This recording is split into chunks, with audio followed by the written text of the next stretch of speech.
and to the republic for which it stands, one nation, under God, indivisible, with liberty and justice for all.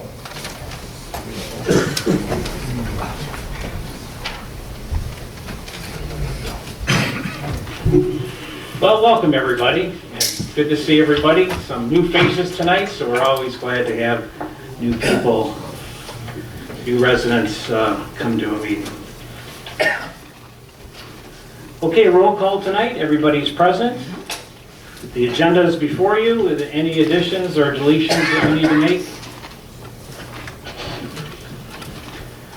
If not, we'll go right down to public comment.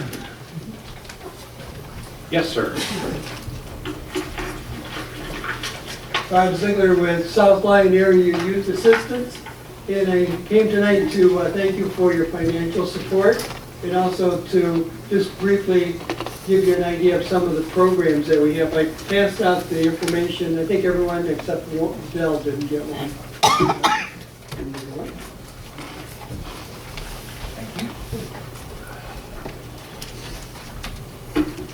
And I did put some of these flyers in the back of the room where the minutes or the agenda is, right as you come in the door. If any of the people here want to pick up a copy, they can. Our most important thing is our caseworker services, and we have a full-time caseworker who works with the young people and their parents to see what the problem is when they get into difficulty. It could be from a violation of shoplifting or some misdemeanor. It could be truancy at school. And it could be just a family problem. And so she meets with them. Last year, 150 new cases were opened. So this means she met with the people and worked with them as far as counseling and getting a solution to preventing some problems that could come up. We have a mentors program where we match an adult with a child. Right now we have 11 matches, and we're always looking for more mentors. So if you feel inclined to be a mentor to a young person, we have a very nice program, and it really benefits the children. It takes about an hour a week to meet with the child and do some activity of some type. The other programs are family education, where we put on a program for families.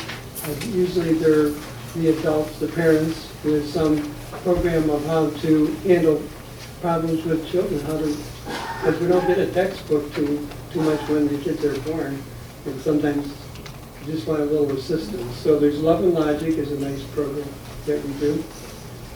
And then skill building, where if we come across people that are financially unable to help their children with different activities, with sports or different things like that, they can apply for a scholarship, and we review it and then pay part of the cost. This can give, the reason we started the program was so that children can develop self-confidence if they develop an interest in sports or playing a musical instrument. We even did some driver's education programs where the student wanted to take it and they couldn't afford it. And then there is the camp program. The kids just returned. We had 20 kids went to camp near Lansing for a week away from their parents, and the parents get a vacation on as well. So it works out really nice. The camp experience, for some children, it can be life-changing, and I've heard of many stories about them. And then our summer enrichment program that we do every year at the high school.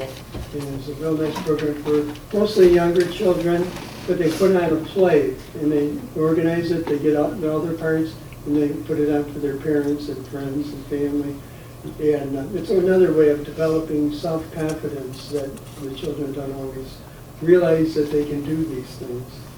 So that's the nutshell. And if you have any questions, be glad to answer them. No? All right. Thank you very much. Okay, next. O'Neill? Yeah, in your spare time, you might want to think about walking around the Ryder House. The ramp is falling apart, and the paint's falling right off the back of it. It might be a good thing to take a peek at. Okay. Okay, anybody else? Go ahead.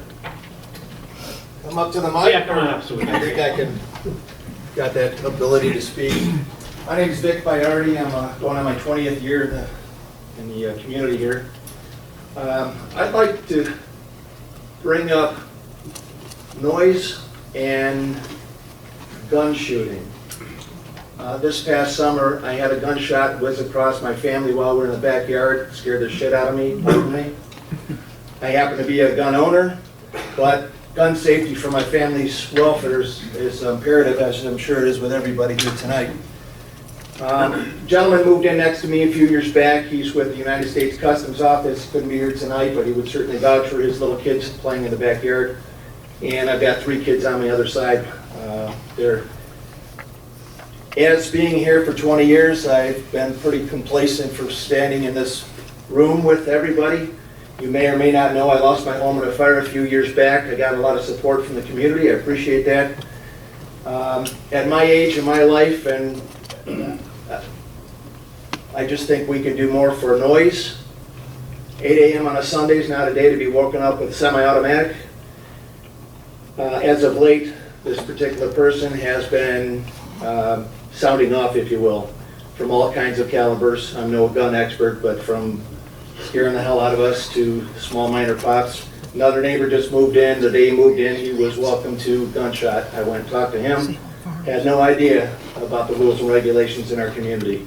Please don't get me wrong. I'm all for guns. I'm all for ownership. But when we all live in a subdivision, I don't know where anybody here lives personally, but we all live on a 2-acre minimum, I believe, here. I'm in Salem Farm, so our neighbors are fairly close to each other and visible in a community feel. I back up to 120 acres, and part of this 40 is where, again, I haven't gone to this individual or done anything with it. I'm looking for support, and I'm all here. Here you spoke with me a moment ago, and I'll be happy to take this anywhere I can from here. All right, Vic, thank you. Okay, anyone else? Yes, sir. My name's Ron Panetta.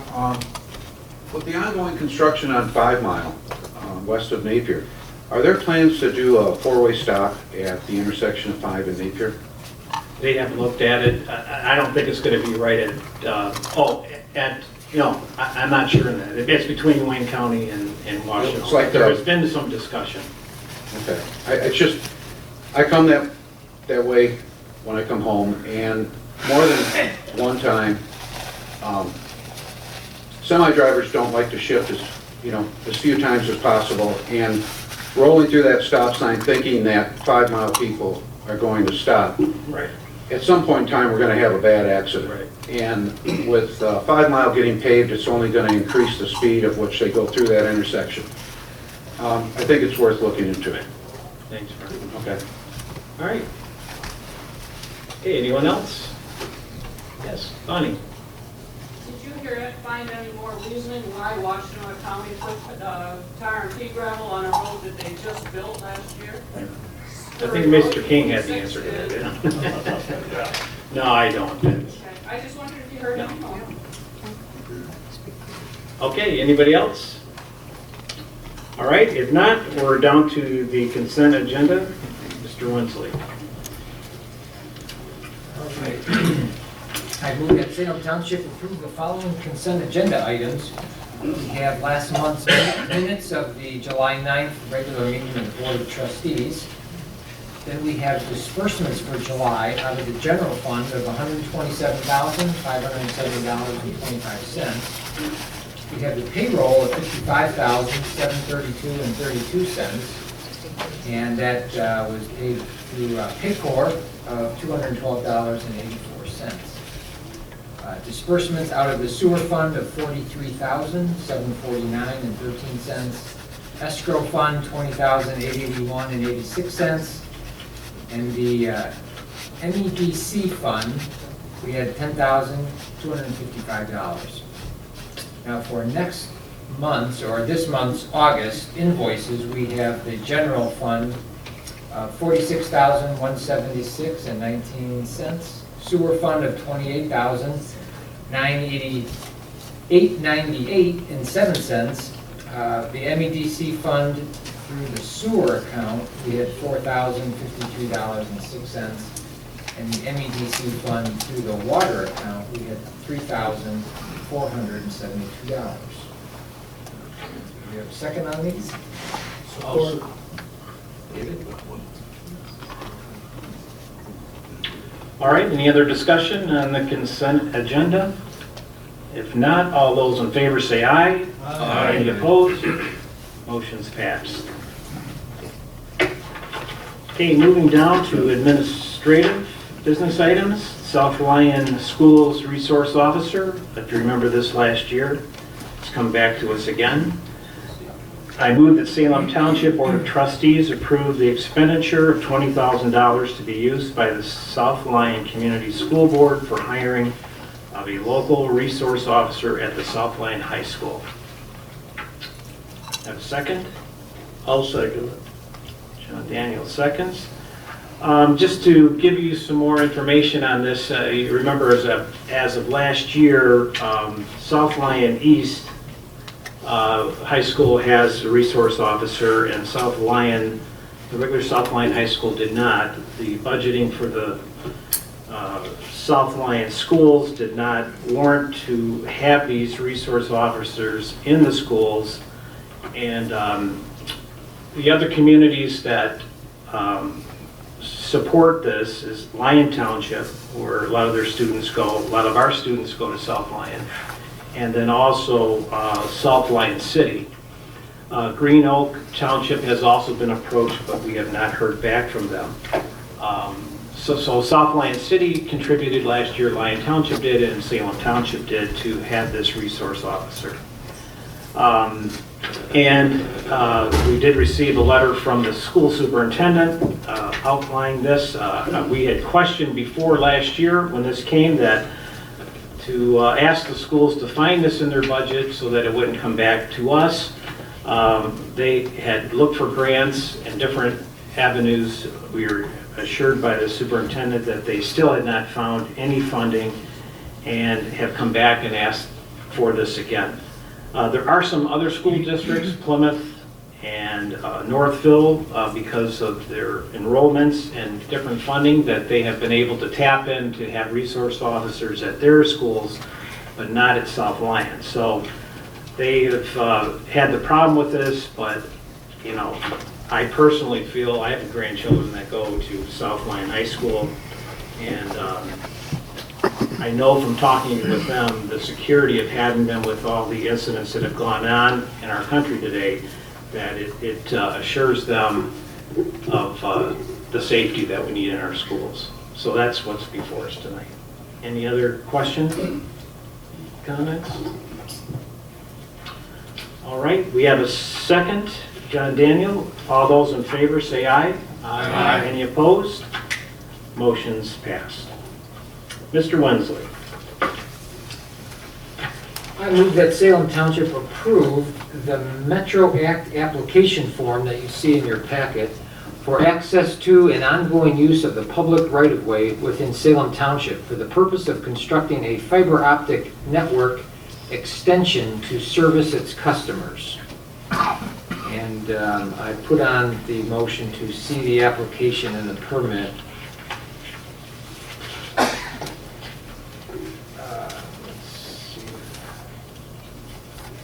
The map is included, just for everyone's knowledge. It's work that will be done at the corner of Pontiac Trail and North Territorial, coming back eastward to Tower and then going south on Tower about a quarter mile. So we've signed these Metro Acts previously. It's just a kind of a standard form now. Do we have a second? Second. All right, any other questions, board members? Yeah, Mr. Supervisor, do we know if this is a company that's going to be able to provide some sort of service to our residents that can get some sort of royalty fee down the road, or are they just putting in fiber optic?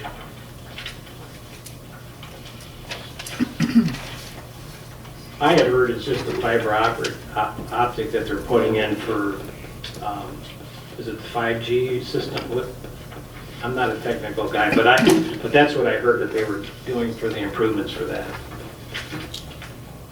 The initial letter says it's for installation of new fiber optic lines within the township.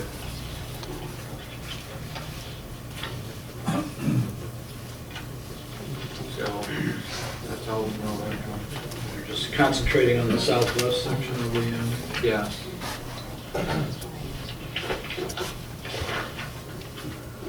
All right, any other questions? All right. If not, all those in favor say aye. Any opposed? All right. The motion's passed, so we're down to reports. Chief Rockwell. Thank you, Mr. Supervisor. We had a ton of calls last month, and we were almost double what our normal volume was. So most of those were medicals. I think in the last couple of months, probably the most notable is we had a horse rescue, and we had a heart attack out at the golf course where we were able to put the person on that Lucas machine that we got with the grant, and we actually shocked him, put him on the Lucas machine, and by the time he was to the hospital, he was actually talking. So we call that a pretty good save. That doesn't happen often. So that's probably the most notable things. That's all I have to report. Any questions? All right. Board members? All right. I got a question. In regards to shocking a patient or, someone like that, I suppose we got the training in place so that, one doesn't shock them too much. Computer helps out a lot for that. That's correct. The computer helps us. All right. Okay, that's good to know. Any news on the fire truck? Yes, thank you. So next month, we are scheduled to go out to the west side of the state, and the chassis itself will be built. We'll do an inspection before the chassis is sent to the fabrication shop in Nebraska. So it's a good indication. They won't allow us to do that inspection until the fabrication shop's ready to build the chassis. So that's a good indication that they're on schedule. So we're scheduled the middle of September to go out there, exactly top of my head. Remind me again when the tentative delivery date I think it's January. I'll have to go back and check. I don't have it off the top of my head. It's about a year to build that apparatus. So it seems like we always get to go out to Nebraska when it's really the coldest time of the year. There's never a warm time in Nebraska. All right, thank you, Chief. Okay, so down just to general township updates. As we announced at our last meeting that Salem Township received another $10 million grant for the infrastructure for the sewer and water at the M14 in Robertson Road. That brings it up to $20 million of basically really no strings attached monies that will be spent for the infrastructure to service that area. A couple of weeks ago, I don't remember now, a couple of weeks ago, the township attorney and myself went up to Lansing and to meet with them to get the papers to fill the application. I believe right now, Ed, if you would like to comment at all as far as our engineers have put a budget or putting a budget together, but have we submitted that? Yeah, the budget has already been submitted to the MEDC. When we met with them a couple of weeks ago, they had said they would get us an agreement to sign between the township and the MEDC. We have not received that yet, though, so I'll be following up with them this week to see if there's some holdup. I don't expect there to be any holdup, but we should get that by the end of the week. Okay. Any other questions on the grant? Okay. Okay, and there are updates, the Chubb Road and 5 Mile progress. The answer on Friday, we get updated every Friday, and as of last Friday, the project is somewhat behind, but they said they can pretty much catch up. They still are giving us a timeline in November for 5 Mile and Chubb Road to be completed. So we're looking to get that behind us. We need a little bit of rain. There's a lot of dust out there, so can't believe we missed it last night. So others got a ton of rain, so. But anyway, so that's an update on that. The other important one I did want to mention also is that the citizen drop-off for the landfill will be closed next Monday, coming Monday. So there are signs out there. The citizen drop-off area, they're going to be doing some fixing of the roads, I believe, and some other maintenance things that they have to close it for the day. So that's going to be kind of confusing. It's posted there, but just if you pass it around to your neighbors and that Monday they will be closed for citizen drop-off. All right, and so, see, Tom, the meetings just are short. It's only 25 minutes, and now we're down to public comment already. Gary? Yes. Monday the 19th? Correct. Okay, didn't say that, so. Sorry. Yes. Are they they're starting on 6 Mile, are they gonna continue the vertical cutting of the brush on the side of the roads? 6 Mile, they've gone along and cut back further and you're doing the vertical. Some of the roads are almost impassable with 2 trucks past each other. I know the roads. You mean you're talking about the cutting of the back? Yeah. I know they've been out. They've hired a separate contractor, and now they got a new one of their own that they're using. So, haven't they cut it 5 Mile yet? 5 in Salem? No. All right. Just the edge, about that. Okay. All right. All right. Anyone else? Yes. Yeah, Gary, you guys just issued a Metro Act permit. You voted on it, let it go, and none of you guys up there know what they're gonna do. You're lost in what they're gonna do. Why wouldn't you investigate what they're gonna do before you got a permit? I know you don't want to answer it, but it's sort of ridiculous. Well, I know what it is. It's going to give us better reception, so go ahead. Oh, yeah. I wasn't here at the beginning, you may have said, but has Shasta made any progress at raising any finances toward that development, or they're just banking on this new grant? Right. I answer that if it's okay. So they have not, as far as the property owners, including, other ones that we have these, as I call them, stakeholders or whatever, that will need to raise some funds for it. So, though they have not at this time. The issue probably is going to be, as I see it, Ed, correct me, is that the sewer and water, it was to get the sewer connected to Ypsilanti, and then also to the Detroit water, is going to be probably under 20 million. So that helps to service the south side. And then the rest of it, I think there's a budget now that they're talking, or a plan of like 37 million to do the whole district. Is that kind of a figure? Yeah, at this point, it's about 30 million without building the water tower Right. on the north side. Right.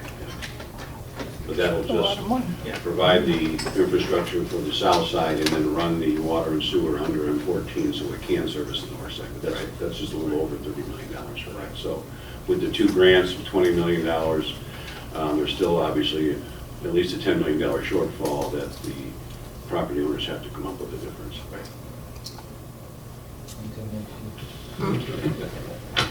All right. Yes. Right. The 10 million, is this the 10 million that our governor took away from us back when she was elected? And you got it back, or is this something different? I went up there and said, they know me really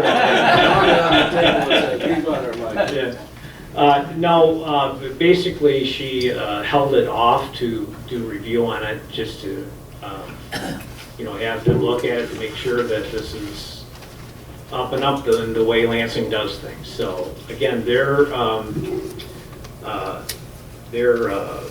consultants, lobbyists, or whatever developers had done. That's what the job they did. So they just was making sure that, and this is what on both sides, Democrats and Republicans do, and that's what Governor Snyder did before he left. put that in one of the grants. Several communities got grants. We were definitely the biggest, or I think we're the biggest, and so we, but then we were notified that we did receive it back in, I believe, in June, the end of June, and so now we'll see what happens. Yes? Road improvements, are we tied in our township for allocating any funding for Pontiac Trail, or is that purely the county? It's purely the county, Pontiac Trail. Does the county ask us to tie in if possible? You know, well, they do, they're always willing to take our money. Sure. We helped with Curry Road, they're paying us back for it. Okay. That, they got that done.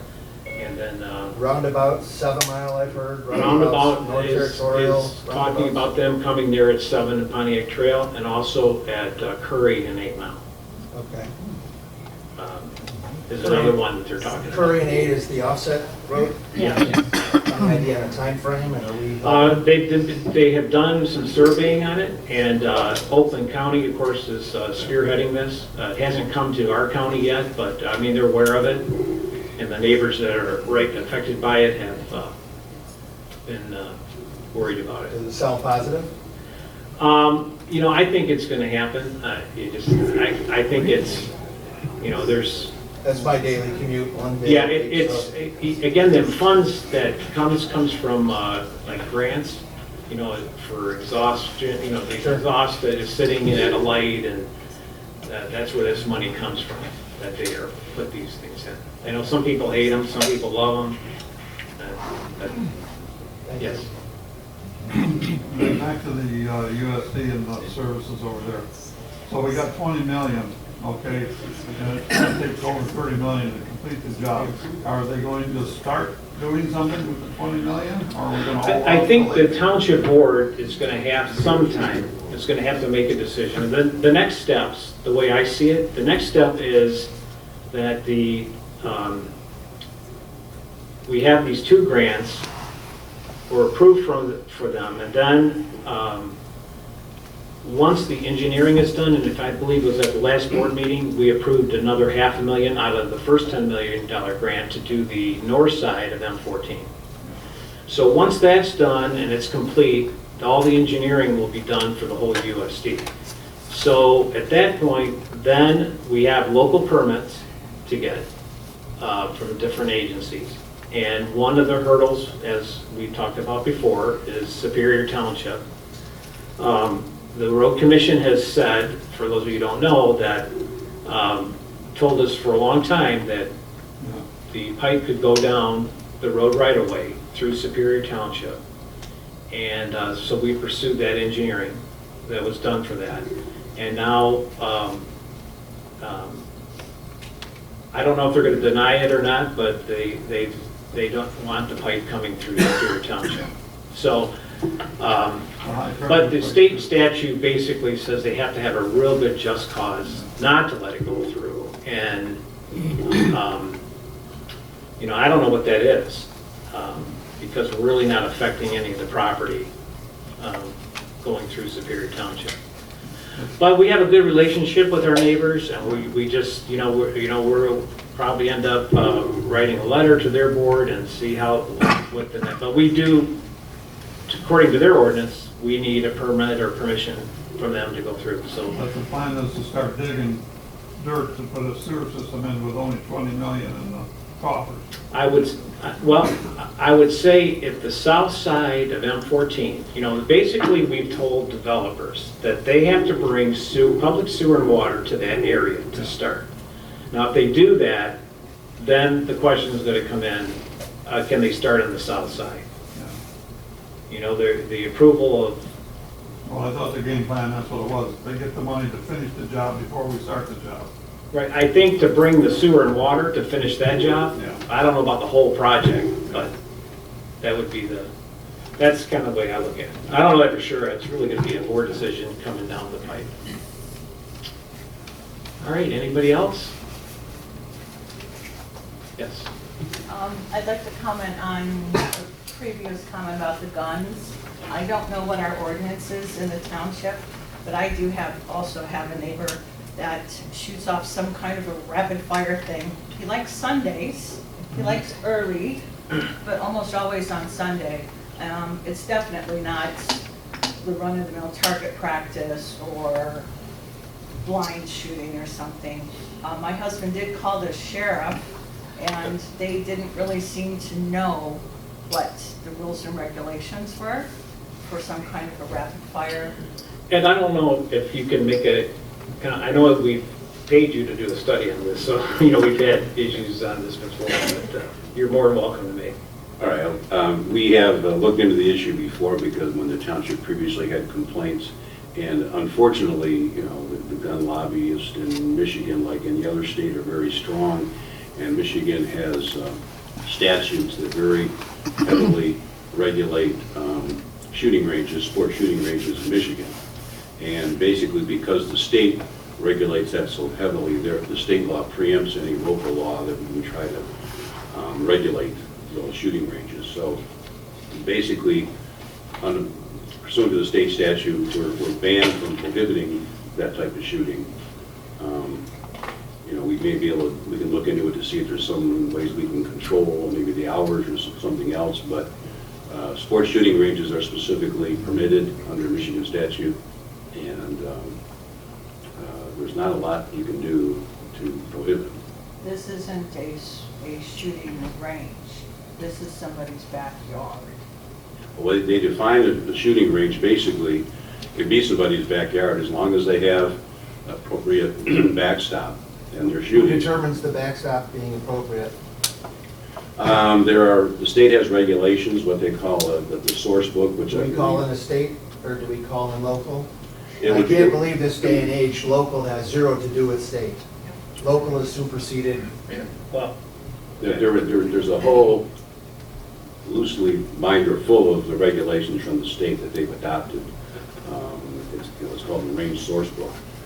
And those contain all the regulations as far as what they have to build, and what kind of backstop they have to have. So, like I Who said, enforces that?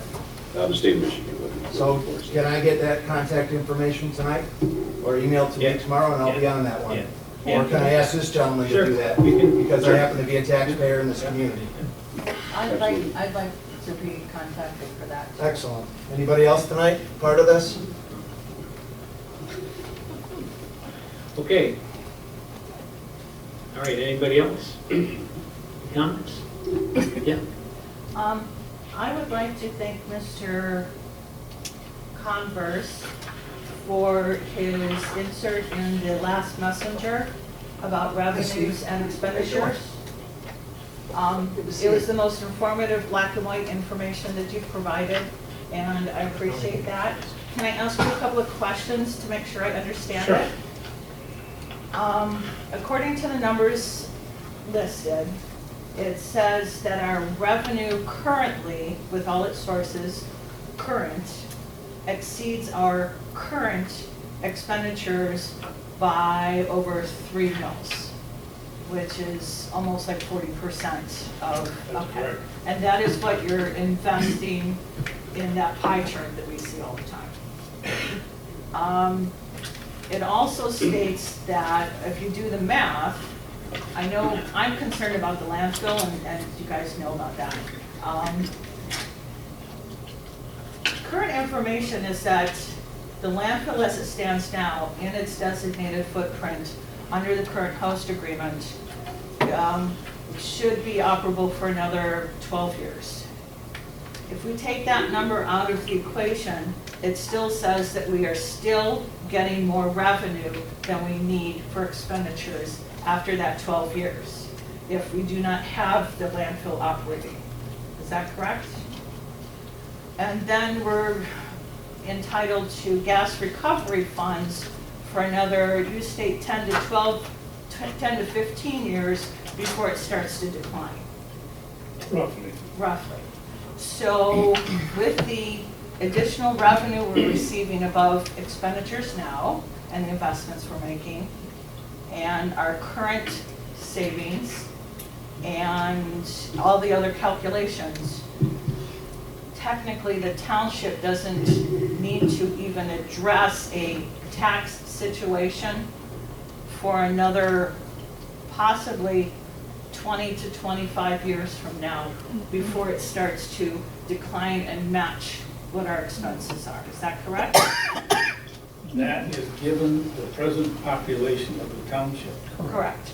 But that's going to Change. change.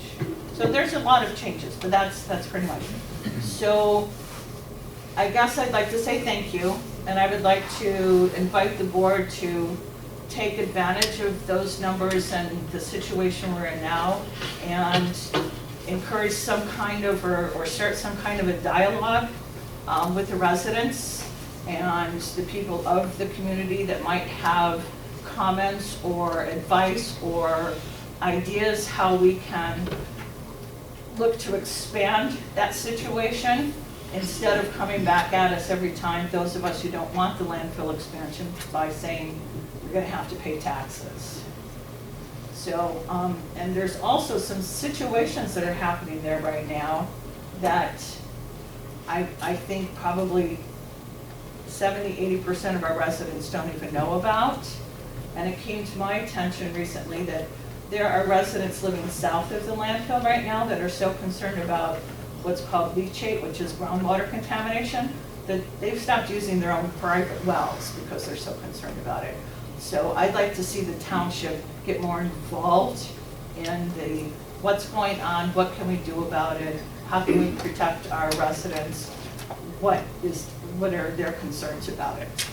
Thanks. Okay, anybody else? Yes, Furman. Gary, in the landfill's gonna be closed on Monday. Is there anything you can do about, what are you gonna do if people go down through here with their trash? Well, it's for one day, and Yeah, but 4 or 5, Salem Road and 5 miles are gonna be filled up with junk. It is on Sunday morning.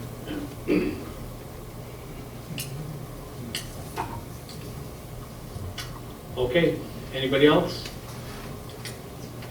All right, I do have a comment tonight to make.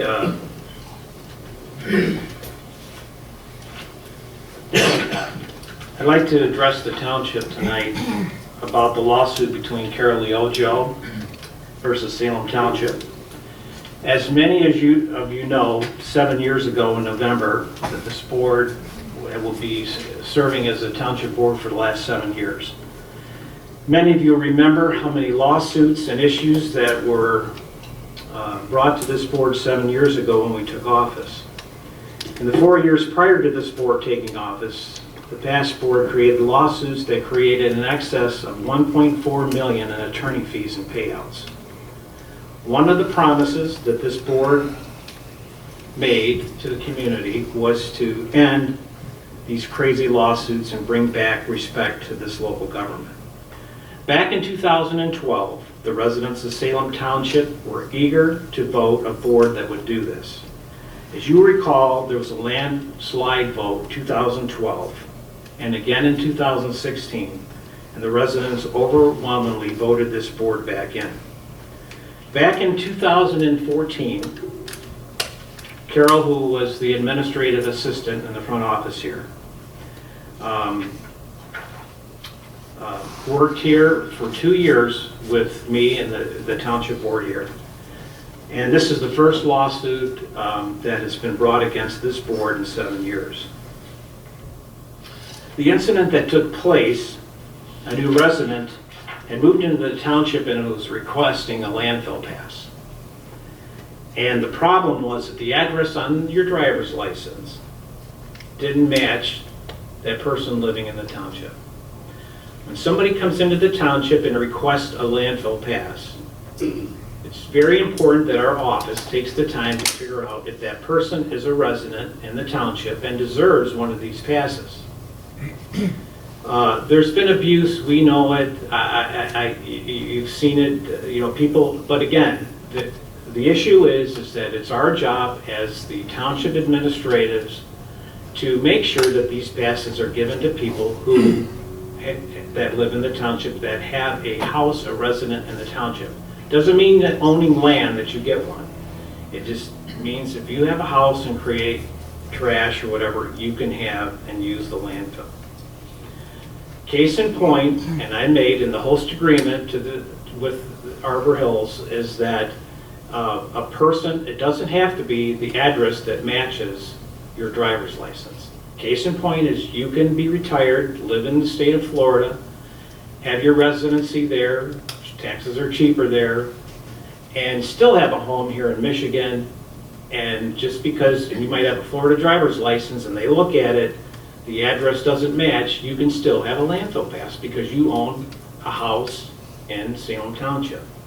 So that's where the discrepancy was. So we had a new person move in on Salem Road from Plymouth, single lady, and that day she came in to get a landfill pass and was denied because she did not change her license from Plymouth to Salem.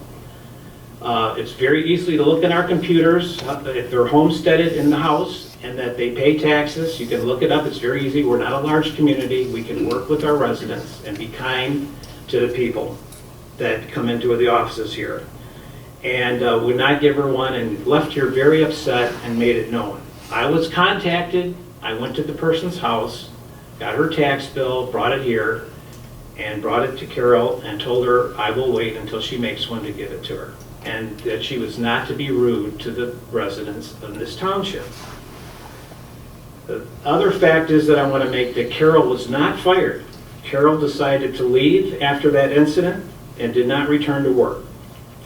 In October 2015, a lawsuit was filed against the township board from Carol, along with two affidavits, one from the former supervisor and one of the township residents.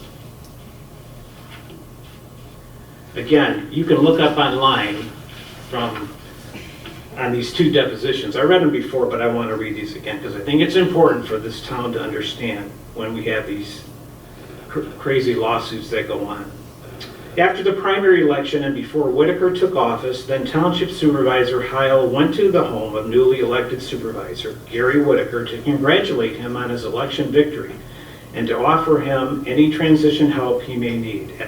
At the meeting, Supervisor-elect Gary Whitaker requested that I let Carol Liogio go before he took office. That's what he swore in his affidavit. And then at his deposition that I happened to be there. However, Heil testified that Whitaker did not ask Heil to fire the plaintiff. I don't know how more clear I can be, but this is from the judge's opinion that handled this case. In the fall 2012, Whitaker had a conversation with Mr. Muirhead, a resident of Township. Muirhead states that he suggested to Whitaker to continue to employ the Township attorney and the plaintiff, and Whitaker assumed the position of the Township supervisor. And Whitaker was not going to fire her. However, he was going to force her to quit. At his deposition, which I happened to be there, and Mr. Head, it's not your turn to talk. You're talking out of line. You're out of line, so just remember. Muirhead testified that he could not recall the words used by Mr. Whitaker, but interpreted them to mean that. So under oath, when you're swearing an affidavit and you file it with a lawsuit to make the township board or an individual bad, and then when you go to your deposition, you can't remember or you deny that this has happened. There were 20-some depositions during this lawsuit, and there is any proof at all whatsoever that this township board retaliated against Carol. There are witnesses that had heard Carol talking in the office to me when I was in Florida and telling me that she had a bad day because she had been rude to somebody at the counter. A few months ago, there was a resident in here that claimed that no past administration had had problems with Carol's rudeness to people at the counter. A couple of the past board members did depositions, and if you read them, you'll see that that's just not true. Marcia Van Fossen, a clerk, this sat up here for many years. I have her letters that were in the township that basically says to the township supervisor, and the building department counter today had heard that people that noted that Carol was rude to them at the counter and while they were over at the main office. Other letters that Marcia put out is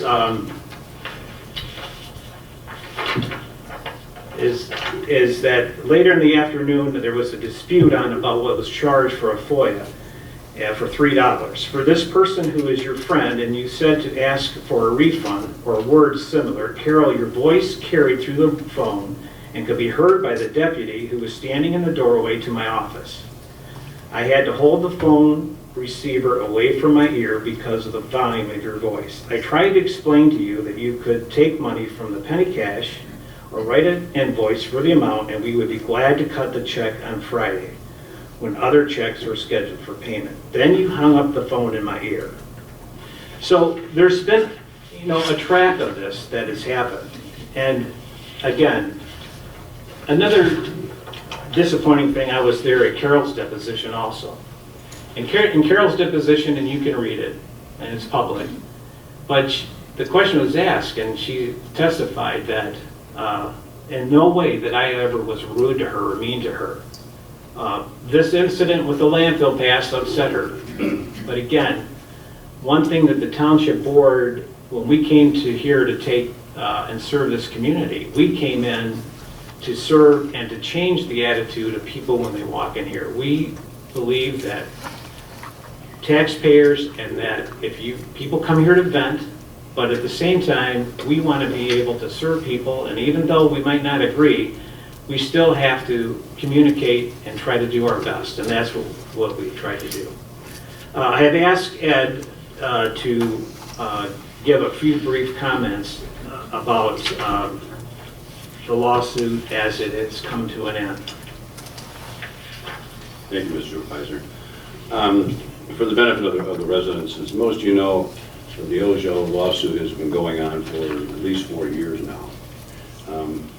And the insurance company, the liability insurance company for the township is the Michigan Municipal Risk Management Authority, which we abbreviate as the MMRMA. They had been the ones who were spending attorney's fees, hiring an attorney to defend the case. So you may wonder why the case was settled based on what Mr. Whitaker said. Well, one of the reasons is the case was scheduled to come up for trial next month, this September. And the insurance company contacted us at the township and said they would like to have a facilitation hearing where an independent private facilitator sits down and can try and resolve the case. So that happened on July 2nd of this year. All the parties were present. The Michigan Municipal Risk Management Authority representative was there, in fact one of the higher ups in the company. And we learned at that facilitation hearing that the MMRMA had spent, they indicated, nearly $200,000 in attorney's fees and costs in defending the case over the last 4 years.